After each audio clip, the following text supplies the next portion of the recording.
देगलूर ब्रिलोली विधानसभा मतदारसंघातील विविध प्रलंबित प्रश्नांवर आमदार जितेश अंतापूरकर यांनी जिल्हा नियोजन समितीच्या बैठकीत प्रशासनाला जाब विचारत जनहिताचे प्रश्न प्रभावीपणे मांडले। वीजपुरवठा, पीक विमा, अवैध रेती उत्खनन, पाणीटंचाई, स्मशानभूमी विकास तसेच इतर पायाभूत सुविधांची कामे तातडीने मार्गी लावण्याची मागणी त्यांनी केली। बैठकीत आमदार अंतापूरकर यांनी सर्वप्रथम महावितरणच्या अनियमित वीजपुरवठ्याचा मुद्दा उपस्थित केला। वारंवार वीज खंडित होणे, कमी दाबाने वीज मिळणे, कृषीपंपांना वेळेवर वीज उपलब्ध न होणे आणि तांत्रिक अडचणींमुळे ग्रामीण भागातील शेतकरी व नागरिक मोठ्या अडचणीत असल्याचे त्यांनी सांगितले। वीज वितरण व्यवस्था अधिक सक्षम करून या समस्या तातडीने सोडवाव्यात अशी मागणी त्यांनी केली। यावेळी त्यांनी पीक विमा योजनेतील प्रलंबित हमीपत्रांचा प्रश्नही उपस्थित केला। तसेच गावागावांतील स्मशानभूमींमध्ये रस्ते, संरक्षक भिंती, पिण्याचे पाणी, वीज आणि शेड यांसारख्या मूलभूत सुविधांचा अभाव असल्याचे निदर्शनास आणून देत आवश्यक निधी तातडीने उपलब्ध करून देण्याची मागणी केली। अवैध रेती उत्खननामुळे पर्यावरणाची हानी, शासनाच्या महसुलाचे नुकसान आणि नागरिकांना होणारा त्रास याकडेही त्यांनी प्रशासनाचे लक्ष वेधले। संबंधित यंत्रणांनी प्रभावी अंमलबजावणी करून अशा प्रकारांवर कठोर कारवाई करावी अशी मागणी त्यांनी केली। याशिवाय मतदारसंघातील रस्ते, पाणीपुरवठा, सार्वजनिक सुविधा आणि इतर प्रलंबित विकासकामे निश्चित कालमर्यादेत पूर्ण करण्यात यावीत अशी मागणीही त्यांनी बैठकीत केली।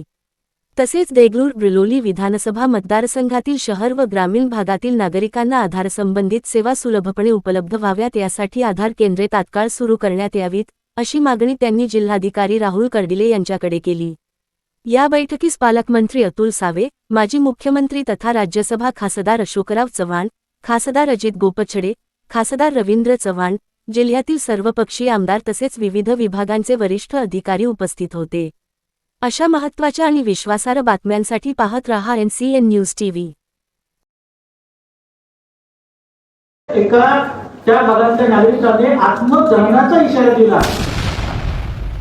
माझ्या मतदारसंघामध्ये MSCBची बैठक त्या ठिकाणच्या अधिकाऱ्यांना बोलावून घेतली होती। त्यात एक्झिक्युटिव्ह इंजिनियर तर रजेवरती होते, त्यांनी DY पाठवले, कोणते जेही सिरियस नव्हते, त्यांना जे विषय सांगितले त्या बैठकीमध्ये अध्यक्ष महोदय एका त्या भागातल्या नागरिकाने आत्मदहनाचा इशारा दिला आणि त्याला सांगण्यात आलं की बाबा 10 दिवसात तुझ्या मुलाची सुट्टी कमी करता, मी पत्र देखील दिलं अध्यक्ष महोदय, तरीही कुठली कारवाई नाही। आणि याच्याबद्दल जोपर्यंत आपण हे सुधारणार नाही आणि सरपंचांचे तुम्ही फोन घेणार नाही आणि त्यांना रिस्पॉन्ड करणार नाही तोपर्यंत ह्या गोष्टी बदलणार नाही। आणि एका जेईला जवळपास 4 सर्कलला त्या ठिकाणी ऍडिशनल चार्ज दिलं होतं एका जेईला।